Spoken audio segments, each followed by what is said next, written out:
America Inside the Numbers. Probably the most exciting edition we've had in some time. Do we need special music? Yeah, let's see. Do we have, You have any numbers? Do we have kind of good music? We need something. You always do that to us too late. I don't. Well, You had a whole commercial break. I don't have.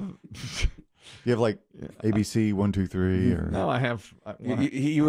That's all I have. He does it on purpose to you because he knows. I don't have any. Right, No. you've spent a whole 5 minutes preparing this. You're like America Inside the Numbers, and right, he's like, you got special music, and then your brain scrambles and you're done. I don't have. Yeah. No, I don't. What kind of music? Music? No, I don't. No, I don't have any music. You know who would? Dave Ryan. Dave Ryan would have you. Yeah, Oh, he Dave would. Ryan's best in the business. I mean, that's why Dave Ryan. He is the gold standard. You think Dave Ryan would be caught dead playing this? Twice in an hour? No. He would have. No, he would not. Dave Ryan would have a live orchestra on standby.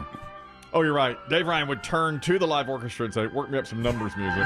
And they'd play a jaunty little tune to get into, like a little jingle to get into the America Inside the Numbers. What do we have? A bad band. A bad band. Maybe we could do that America FES song. There's that. Yeah, not for this. Doesn't fit.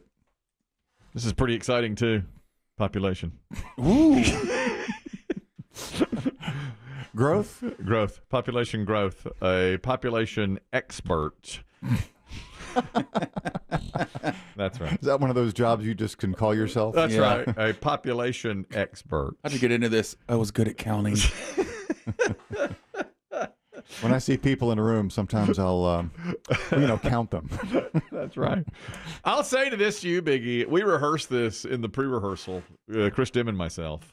Not to put any pressure on you, but here's the question. I said to Chris Demm, a populations expert has predicted the most populated 5 states in America in the year 2100. And Chris Demm rattled off all 5 in a row. Wow. Bam, bam, from 1 to 5. He got them right. Okay. Now that's impressive. Let's see how you do, Biggie. I'm confident in 3 of them, I think. All right. Give us one. Texas.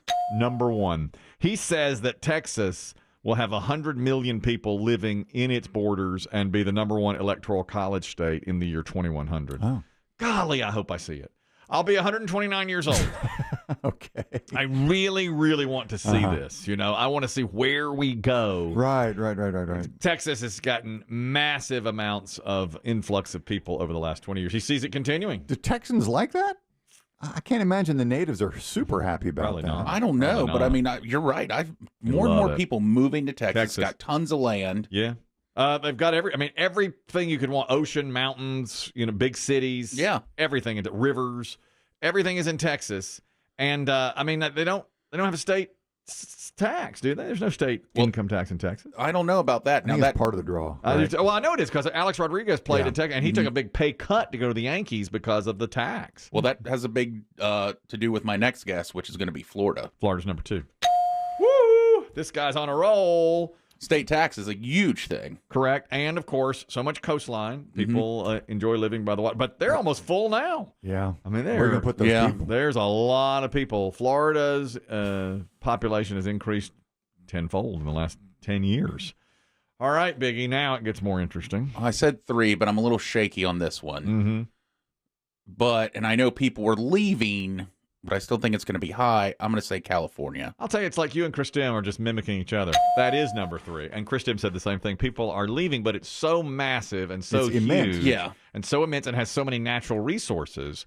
Yes, that's exactly what the expert said. Your top 3 will be Texas, Florida, and California. Well, because it made giant news. It was like, 500,000 people in the last 3 years have left California, but there's still so many people. Mm-hmm. You know what Two Will Hardo says? These Californians leave, they go infect the rest of us. They come out, the rest of they go somewhere else and Spread the virus. and turn good states like Texas into old liberal states like I California. didn't have the Fox News brief music ready. Hold on, we have it.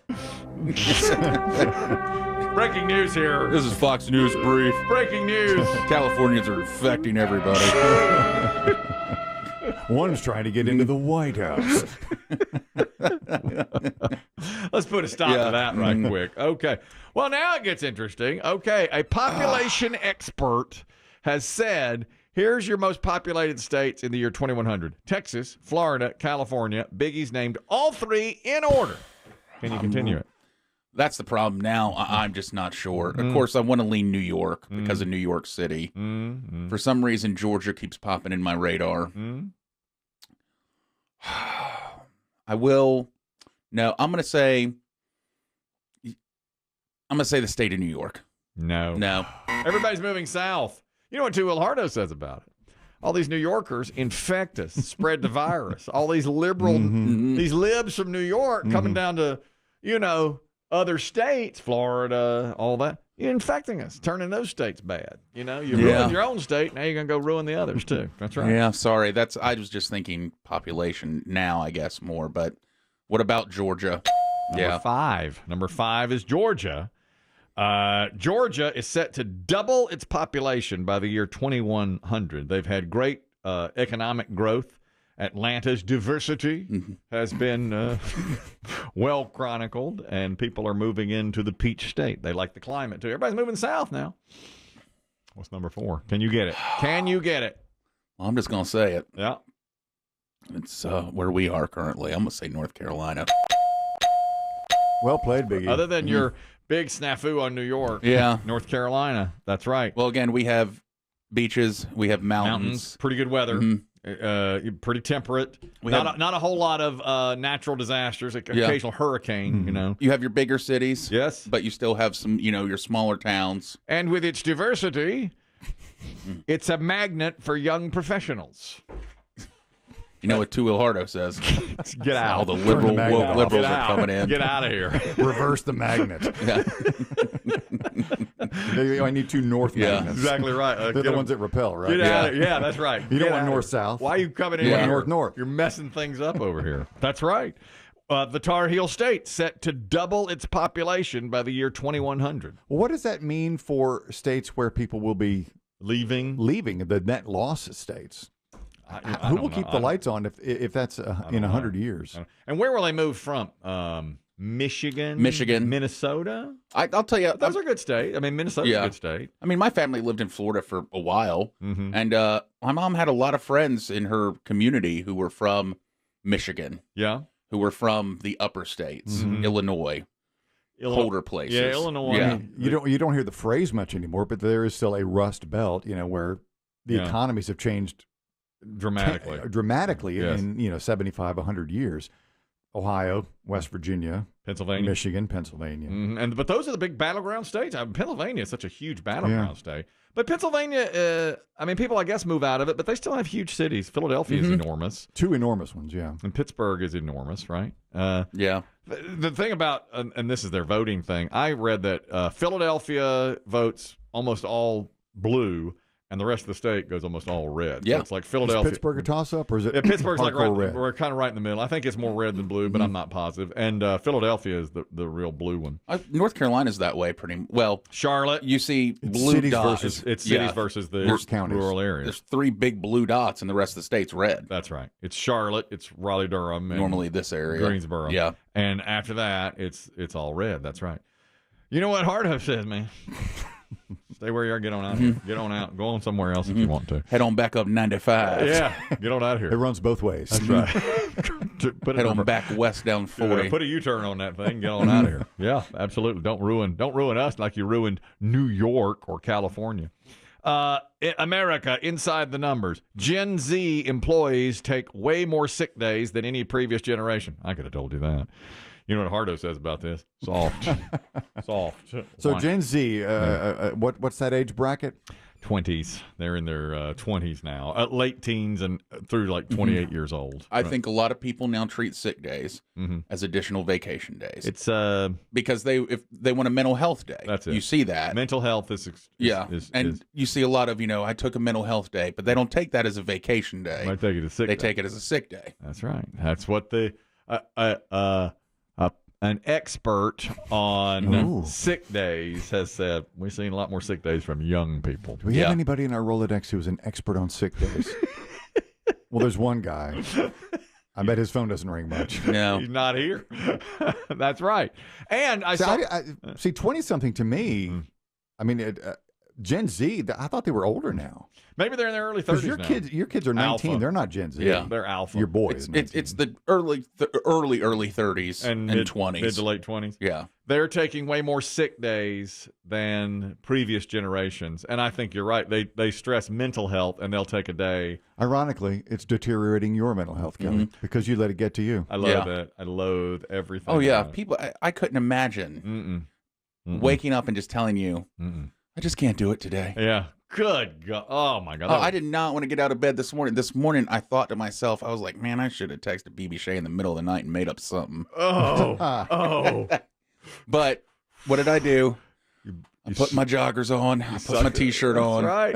And I Come on in. out to my car. Out the door. Yeah, but I think that's a thing for them. But they don't take it as a vacation day. That is a it's sick day. It's a mental health day, and they take it as a sickness day. That's right. And America inside the numbers. Also, Gen Z drinking way, way less wine than previous generations. I've been seeing those headlines that wine sales and consumption is way down. And wine makers are concerned for the future because it's like, we got to sell to the next generation. In a perfect world, that would mean the price drops. But I don't know that that's going to happen. Well, that's it really should, shouldn't it? I mean, if demand it is works down. It is. In fact, Gen Z is barely consuming alcohol at all. Worldwide consumption of alcohol is at a 27-year low. That's surprising, isn't it? No more. I mean, they're saying goodbye to seltzers, all of and it, yeah, ciders. all of, I think it's the Are they marijuana vaping revolution. and I think getting high? they're getting high. Well, because now you can get THC in a seltzer. Yeah. And or a pill. You can? Teach us. Said Chris Kelly. Or a pill. And you know what the THC push is? No hangover. Exactly. You can drink, drink, and they even say it's like a 1-for-1 substitute. Mm-hmm. Hey, have one of these, if you have a relaxing evening, guess what? Tomorrow morning, You feel fresh as a daisy. yeah, you don't wake up with a hangover. You can play pickleball. I've lived it. I have. You'll live it tonight, I bet. Thankfully, you don't test yet.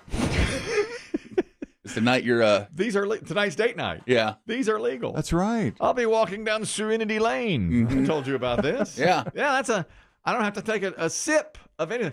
And not to mention all the calories that come along with that. Yeah. All the carbs that are in these drinks. By the way, we've chronicled your fight with the wife this week. Yeah. Over a few days. Yeah. And it didn't hit me till really last night that you now use the term date night, which means that came up in the fight. It did. We don't do anything. We never go on date nights like other couples. Date night. Okay, we'll go on a date Tonight night. is date night. Tonight is date night.